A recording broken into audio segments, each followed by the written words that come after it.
Hello everyone. So today we will see how do we solve and submit to the American Mathematical Monthly and 5. So basically issue 6 is the latest one, but we'll look at volume 132, issue 5, and you scroll down right here to the problems and solutions section. So this is where you find problems that you can solve and submit. Once we go here, we see a list of problems that are not yet solved, and you can build a solution to this, submit, and if your solution is correct, it will be accepted, but it is not a guarantee that it will be featured, but it will then be published to the American Mathematical Journal, and that counts as a publication as well. Okay, it's obviously not writing, not as much as writing, a whole paper on your own. That's not a thesis. But the small submissions also make up quite a bit, and also helps you refine your mathematical skills to a whole new level, especially if you have never been exposed to actual research level mathematics or something like that, where you have to solve things out of the blue. You submit this here in the Mathematical Association of America. Here you see you have all the solutions to the problems, and you pick up whatever problem you think you have solved. You should just verify that and then come here and choose the problem and then submit it. And while submitting, you have to write a solution in a latex format and then make a PDF. So right now you can see I'm showing you my solution. Now this solution's due date is still not over, but although since the video is being made already and the solution has been submitted, so no copy of the solution can even be made now. So you can only learn from it. You can really not copy it, even if you wanted to. So that's just something I wanted to say. So, which is why it's safe to make a video about a mathematical problem you just solved, right? So we talk about problem 12535, which was in the American Mathematical Monthly, and that problem asked us to prove this particular identity, correct? Which is summation k from 0 to n, and then we have some binomials. This is a problem that I'm going to share with you as well after the problem has been published, and hopefully I get some spot, maybe even a feature solution. I don't know, but probably because my solution is very small and it basically starts from here, right?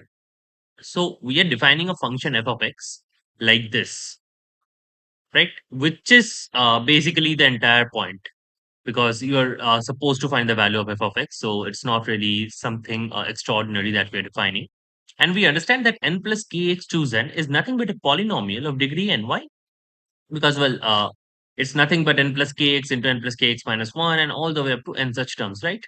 So the highest, since there are n such terms, and so every term has an x in it, so the highest part of x is going to be n, correct?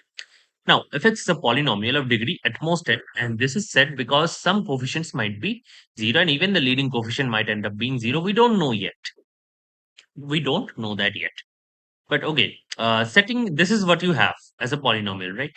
You have this as a polynomial form. And now, obviously, we can set different values because it is valid for all x belongs to real numbers, correct? This is valid for all x belongs to real.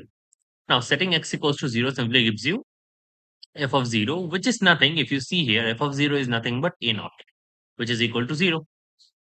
And also, if you were to expand this n plus kx choose n, this is exactly what you would expect to get. Okay.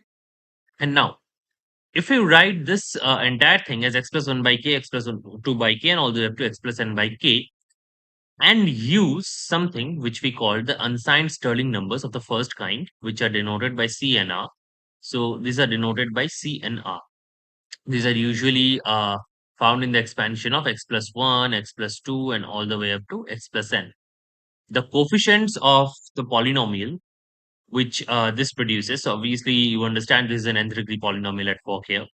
And the coefficients are determined by the unsigned Stirling numbers of the first kind. There is also one called signed Stirling numbers, and they have two kinds actually, first kind, second kind. So yeah, there are a lot of things that you might learn from this one.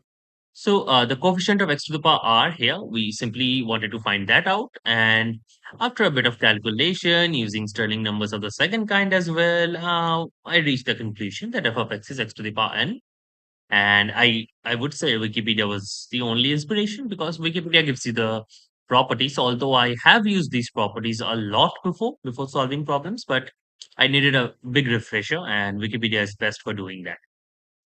You should always include references and acknowledgements. And okay, this is how usually paper should go. And you can also include stuff like this. But okay, that's not something you must know before you are going to write a paper. So that's okay for now. Anyway, so this is how you basically submit to the American Mathematical Journal and you get published for starters. And I have a bunch of other papers here and there.